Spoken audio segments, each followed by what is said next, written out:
نشانیاں. اور نبی پاک علیہ السلام نے جہاں اپنے قدم لگائے فرمایا لا اقسم بہذا البلد، اے معبود ہم اس شہر مکہ کی قسم کھاتے ہیں. کیا اس لیے یہ تجارت کا شہر ہے، یہ زیارت کا شہر ہے، یہ عبادت کا شہر ہے، یہ تلاوت کا شہر ہے؟ فرمایا نہیں، اس لیے نہیں، بلکہ اس لیے کہ وَأَنْتَ حِلٌّ بِهَٰذَا الْبَلَدِ، محبوب آپ اس میں چلتے ہو، آپ کے قدم مکے کی گلیوں میں لگے تو آپ کے قدم لگنے کی وجہ سے ہم مکے کی گلیوں میں قسمیں کھاتا ہے.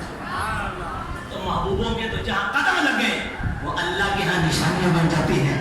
اور فرمایا کہ محبوب کے جہاں قدم لگے وہ نشانیاں ہیں، وہ شعائر اللہ ہے، لہذا شعائر اللہ کی تعظیم کرو. پھر حج میں آتا ہے جمرات. حج میں کیا 3 جگہ شیطان کو کنکریاں ماری جاتی ہیں. کتنی جگہ پہ؟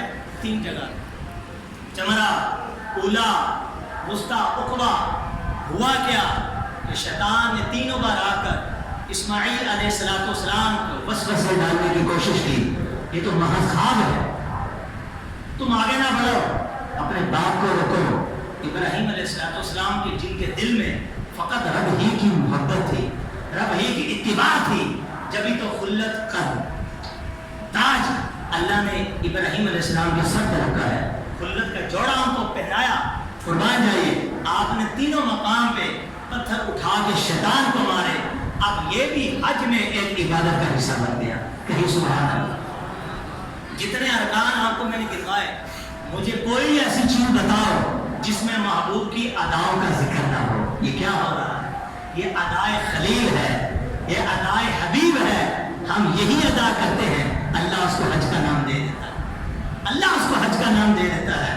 اور پھر اسماعیل علیہ السلام بھی، آپ بھی قربان ہونے کے لیے تیار ہو گئے، قربان ہونے کے لیے تیار ہو گئے. فرمایا یا ابا افعل، اے میرے باپ، ما تؤمروا، جس چیز کا آپ کو حکم دیا گیا آپ کریے. ستجدنی انشاءاللہ من الصابرین، انشاءاللہ آپ مجھے صبر کرنے والوں میں سے پائیں. اور پھر قربانی ہوتی ہے، اور قربانی بھی ابراہیم علیہ السلام کی ادا کا نام ہے. حضور فرماتے ہیں سنت ابیکم ابراہیم، یہ قربانیاں تمہارے باپ ابراہیم علیہ السلام کی سنت ہے. تو قربانی بھی دیکھو. اور اللہ نے فرمایا وَفَدَيْنَا بِذِبْحٍ عَظِيمٍ وَتَرَكْنَا عَلَيْهِ فِي الْآخِرِينَ سَلَامٌ عَلَىٰ إِبْرَاهِيمَ. فرمایا ہم نے ہمیشہ کے لیے قربانی فدیہ عظیم بنا دی، رب کریم کی طرف سے امت کے لیے ہدیہ بن گئی.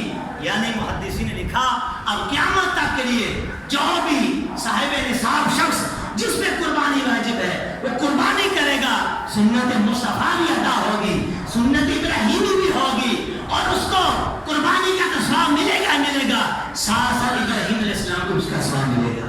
لیکن قربانی کے موجد، قربانی کو یاد کرنے والے سب سے پہلے ابراہیم علیہ السلام. ابتدا کا انتہا میں شروع سے عرض کر چکا کہ حج کی ابتدا ادب سے ہے، حج کی انتہا عشق پر ہو کے ختم ہو جاتی ہے. کیونکہ جب مناسک حج، ارکان حج ادا کر لیے جائیں تو پھر دیار یار کی طرف روانگی ہو جاتی ہے. سوئے مدینہ کی طرف قافلے رواں دواں ہو جاتے ہیں. جبھی تو اعلیٰ حضرت بریلی کا تاجدار پکار اٹھا، حاجیوں آؤ شہنشاہ کا روزہ دیکھو. ارے کعبہ تو دیکھ چکے، کعبے کا کعبہ دیکھو. غور سے سن تو رضا، کعبے سے آتی ہے صدا کہ میری آنکھوں سے میرے پیارے کا روزہ دیکھو. آمین بجاہ النبی الامین وما علینا الا